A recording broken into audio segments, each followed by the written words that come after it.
Have you ever had that strange, unsettling feeling that there are two distinct and opposing versions of you living inside the same skin?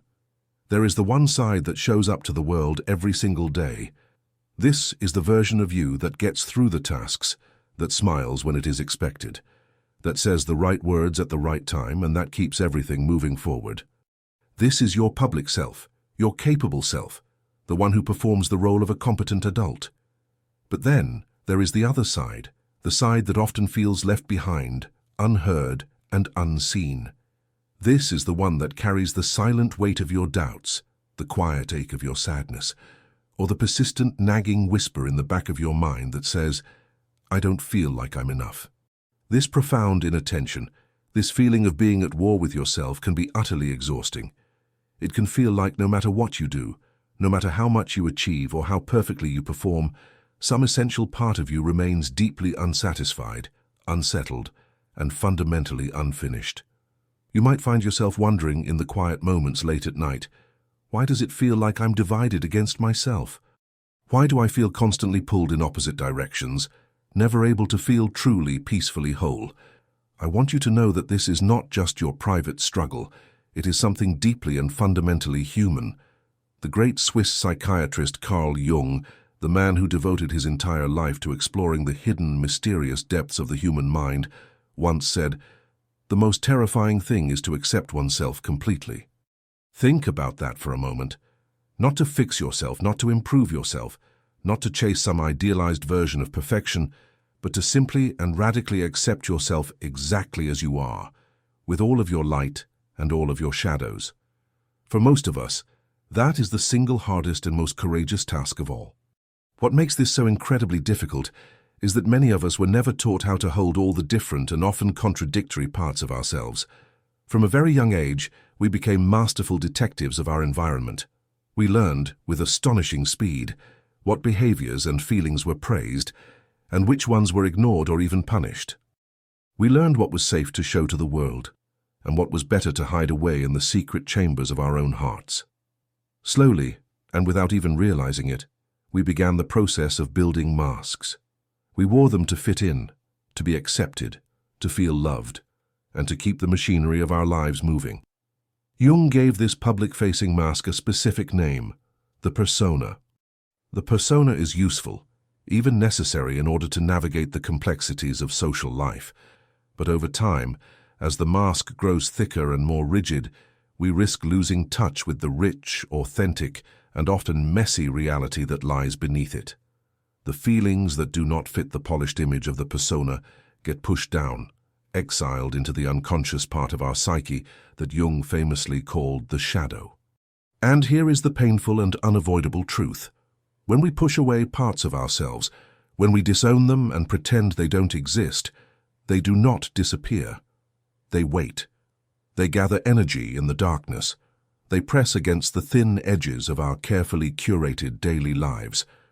They show up, uninvited, in sudden moments of anger we didn't expect, in waves of sadness that seem to have no discernible reason, and in that quiet, hollow sense of emptiness we can feel even when everything on the surface of our lives looks perfectly fine.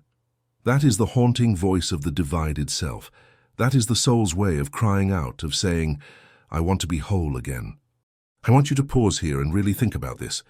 How much of your precious, finite energy do you spend every single day trying to manage and silence that inner split? How much effort goes into proving to the world and to yourself that you are enough, by working harder, by achieving more, by keeping relentlessly busy, or by wearing a smile that doesn't quite match the weather inside? It is not a weakness to feel this way. It is not a sign of failure. It is simply a part of the human story.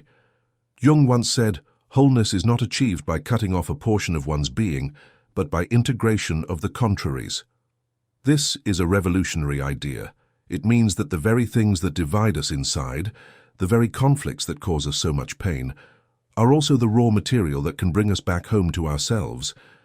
This journey we are on today is about that very process. It is about understanding why you feel split inside, and how the very wound you carry can become the sacred doorway to your own healing. We will explore what it means to live with this inner division, where it comes from, and how to begin the courageous work of healing the divided self. And along the way, I want you to hold on to one powerful thought. You do not need to become someone else in order to be whole. The journey is not about changing into a different person. It is about embracing the person you already are, completely and without fear. So as we begin, take a deep breath. Let go of the rush for just a moment. Set aside the impossible ideal of perfection and step with me into this exploration of the self. Because the split you feel is not the end of the story. It is the beginning of a much deeper, richer, and more authentic one.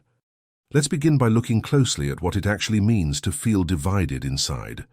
Most of us know this sensation intimately, even if we have never put words to it.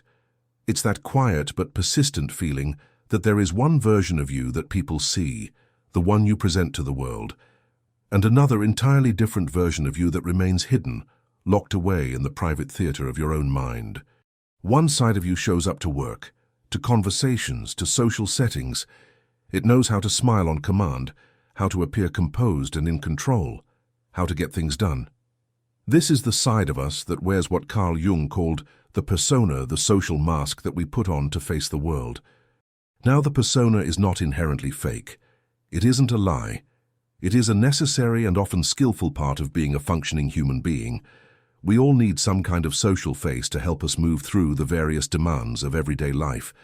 You might be thoughtful and reserved at home, but more confident and assertive in your professional role. You might be gentle and quiet with your close friends, yet more structured and disciplined in other environments. That is natural and healthy. The persona is the part of us that adapts, that keeps us connected to our community, and that allows us to function in a complex society. Without it, life would be utterly chaotic. But here is where the problem, the source of the inner split, arises. The persona is only one side of the story. It is the curated, edited version of you. Behind that carefully shaped mask are all the things we do not or cannot show. All the feelings that feel too heavy, too messy, or too confusing for public consumption. The doubts we carry about our own abilities, the frustrations we try to hide behind a patient smile, the impulses and desires we judge within ourselves. Jung called this vast, hidden dimension of our psyche the shadow. The shadow is not just the bad or negative parts of us, as it is often misunderstood. It is, quite simply, everything we have pushed away, repressed, or disowned. Sometimes it includes beautiful and powerful qualities too, our raw creativity, our profound sensitivity, our righteous anger, or our untamed boldness that, at some point in our lives, we learned were not safe or acceptable to express. And so we learn to live in a state of constant, low-grade tension. The persona presents to the world what it believes is expected and acceptable. The shadow holds everything that the persona rejects. And in the space between these two powerful forces, we feel that inner divide. Have you ever felt utterly exhausted at the end of a long day? Not just physically tired, but emotionally and spiritually drained, as though the simple act of wearing your mask took all of your strength. That is the heavy weight of living too far from the hidden, authentic parts of yourself. Have you ever found yourself completely surprised by a sudden, intense reaction, an unexpected outburst of anger, a sudden wave of profound sadness, or a pang of envy that you didn't see coming? That is often the shadow, reminding you with its raw and untamed energy that it is still there waiting to be acknowledged. Jung believed that this tension of opposites was not a mistake or a flaw in our design, but a fundamental and necessary part of the human experience. There is no coming to consciousness without pain, he wrote. The inner conflict we feel, the sense of being split, is not a sign that something is wrong with us. It is the evidence that life itself is always pulling us toward wholeness, toward a fuller, richer, and more complete awareness of who we truly are. The persona and the shadow are like the two opposing poles of a magnet. They push against each other, creating tension, but together they create the powerful energetic field required for growth. Yet, most of us spend years, even decades, trying to escape this division. We try to silence the shadow, to banish it from our kingdom, to pretend it doesn't exist. But the more we push it down, the more ferocious its power seems to become. Think of it like trying to hold a beach ball underwater. You can force it down for a while with immense effort, but the pressure builds relentlessly. and eventually it will burst back to the surface with even greater force. That is precisely how the hidden self behaves. The harder we try to suppress it, the louder it knocks on the door of our consciousness. And when it does, it often shows up in ways we don't expect or understand, through anxiety, through chronic stress, through a persistent feeling of emptiness, or through compulsive behaviors we can't seem to control. So what does it mean to be divided?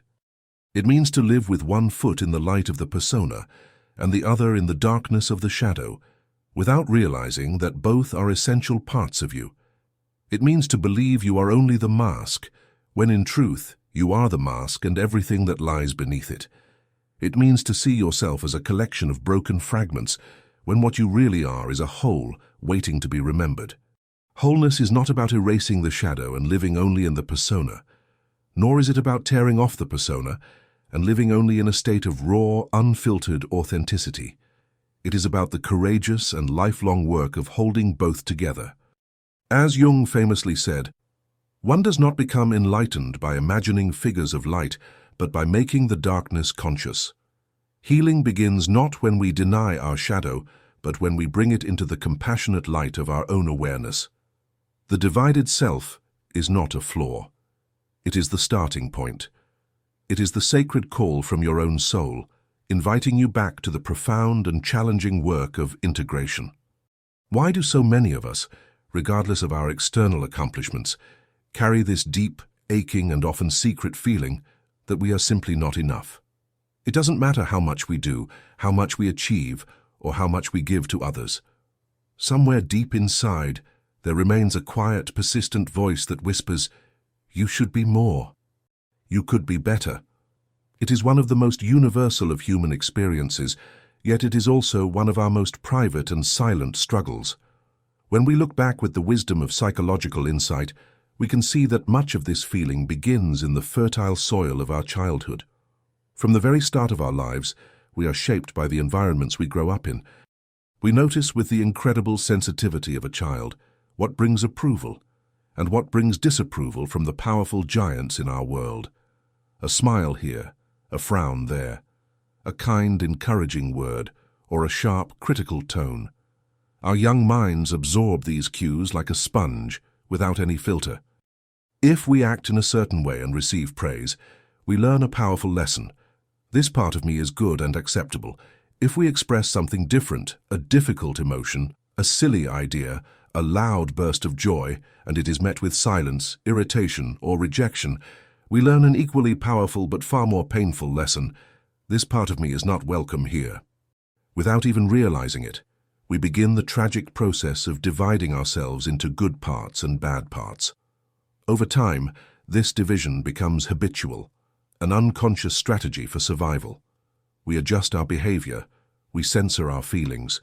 We learn to perform in order to gain acceptance, to feel safe, and to secure our sense of belonging.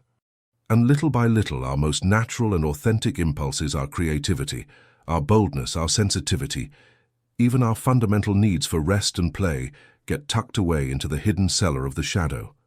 We may not even remember when or why this process started, but the core message that lodges deep inside our psyche is simple and devastatingly painful. I am not enough as I am. To be loved and to belong, I must become something else. This feeling doesn't stay in childhood. It follows us into adult life like a loyal but burdensome shadow. We carry it into our schools, into our workplaces, into our friendships, and most painfully, into the quiet, intimate moments when we are alone with ourselves. And our modern society often amplifies this message 1,000 times over. We live in a culture that thrives on comparison and inadequacy. Everywhere we turn, we are shown curated, filtered images of people who seem more successful, more beautiful, more talented, or more confident than we are. We are told, both directly and indirectly, that our worth as human beings depends on how much we can produce, how perfect we appear, or how well we keep up with the relentless pace set by others. It is no wonder that so many of us live with the constant low-grade hum of inadequacy buzzing just beneath the surface of our lives. But the work of Carl Jung gives us a very different and far more hopeful perspective. He reminds us that the feelings we push away, the painful beliefs that tell us we're not enough, do not simply vanish because we ignore them. They retreat into the vast, mysterious landscape of the unconscious, and from there they continue to shape our choices, our moods, and our recurring life patterns. Until you make the unconscious conscious, it will direct your life and you will call it fate, Jung famously wrote. What he means is that if we never turn around and look at these hidden, deeply held beliefs about our own worth, they will quietly steer the ship of our lives. We might chase one achievement after another, desperately hoping the next one will finally silence the inner critic. We might work tirelessly to be the perfect partner, the perfect parent, the perfect employee, only to feel more hollow and exhausted with each step. The core belief that we are not enough is like a shadow that follows us everywhere. We try to outrun it, but the faster we run, the larger and more defined it seems to grow. Think of the times you have pushed yourself to the point of utter exhaustion, believing that if you could just reach a certain goal, you would finally feel worthy. Maybe for a fleeting moment, after the goal was achieved, you felt a sense of relief.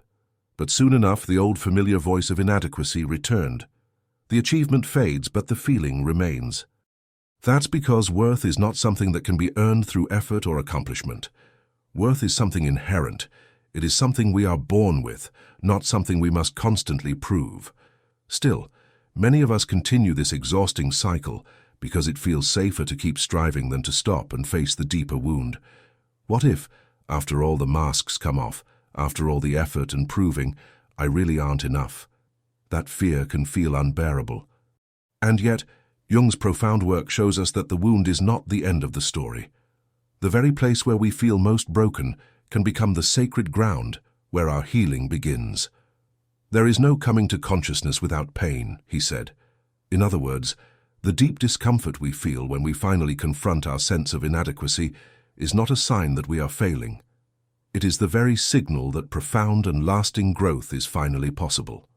Imagine what it would feel like to no longer carry the heavy belief that you must constantly earn your worth. Imagine waking up in the morning and feeling, in your bones, that who you are, before you do anything, before you achieve anything, is already enough. That is not an impossible dream. That is the direction we move in when we begin the courageous work of integration. So when you feel that whisper of not enough, remember this: it is not the truth of who you are. It is the echo of old patterns.